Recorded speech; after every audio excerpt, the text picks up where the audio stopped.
Hello guys, हमारे YouTube channel Rahul रक्षक pharma में आपका स्वागत है। आज हम जानेंगे खांसी के टाइप और उसमें उपयोगी दवा के बारे में। तो चलिए शुरू करते हैं और समझते हैं कि खांसी क्या है।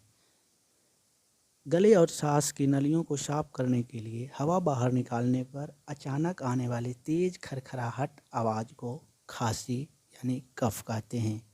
कफ दो प्रकार के होते हैं, ड्राई कफ, वेट कफ। ड्राई कफ को सूखी खांसी और वेट कफ को गीली खांसी कहते हैं। ड्राई कफ को नॉन प्रोडक्टिव कफ भी बोलते हैं क्योंकि इसमें बलगम का प्रोडक्शन नहीं होता है, बलगम बाहर नहीं निकलता है। वेट कफ को प्रोडक्टिव कफ भी बोलते हैं क्योंकि इसमें बलगम बनता है और बलगम बाहर निकलता है। ड्राई कफ के कई कारण हैं, allergy, pollution, dryness in trachea, throat irritation, bacterial infection, viral infection. Wet cough के भी कई कारण हैं जैसे cold, flu, viral infection, bacterial infection, bronchitis, pneumonia, COPD और अस्थमा। अब समझिए ड्राई कफ के मेडिसिन के बारे में।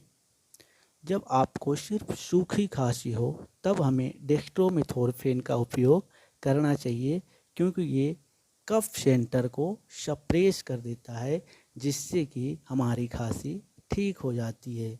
लेकिन जब सूखी खांसी के अलावे हमारी नाक बहता हो, छींक आता हो, तब डेक्स्ट्रोमेथोर्फेन के साथ क्लोरफेनिरामाइन का यूज करना चाहिए क्योंकि डेक्स्ट्रोमेथोर्फेन सूखी खांसी को ठीक करेगा और क्लोरफेनिरामाइन रनिंग नोज को ठीक करेगा, यानी कि नाक बहने की समस्या को ठीक करेगा। जब सूखी खांसी के अलावे नाक बहने के साथ साथ नाक बंद होने की समस्या हो तब डेक्स्ट्रोमेथोर्फेन के साथ क्लोरफेनिरामाइन, डाइफेनहाइड्रामाइन और उसके साथ फिनाइल एफ्रीन का प्रयोग करना चाहिए। अब समझते हैं वेट कफ सिरप के बारे में। वेट कफ सिरप में हम एम्ब्रोक्सल, अमोनियम क्लोराइड, गौफेंसिन, ब्रोमेक्सिन और सोडियम सिट्रेट का उपयोग करते हैं। ये बलगम को पतला करता है और उसे तोड़ देता है जिसके कारण बाहर निकालने में, गला साफ करने में आसानी होती है। ये एनेस्थेटिक प्रॉपर्टी के होते हैं, अगर गला में थोड़ा दर्द भी हो तब इससे ठीक हो जाता है।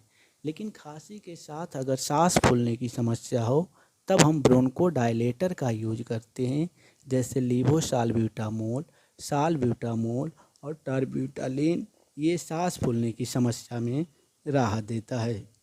इसके कुछ साइड इफ़ेक्ट भी हैं जैसे nausea, vomiting, constipation, drowsiness, dizziness, sedation, confusion और नर्वसनेस। मतलब आपको वोमिटिंग जैसा लग सकता है, वोमिटिंग हो सकती है, अपच की समस्या, नींद आने की समस्या, कन्फ्यूजन की समस्या जैसे साइड इफ़ेक्ट देखने को मिल सकता है।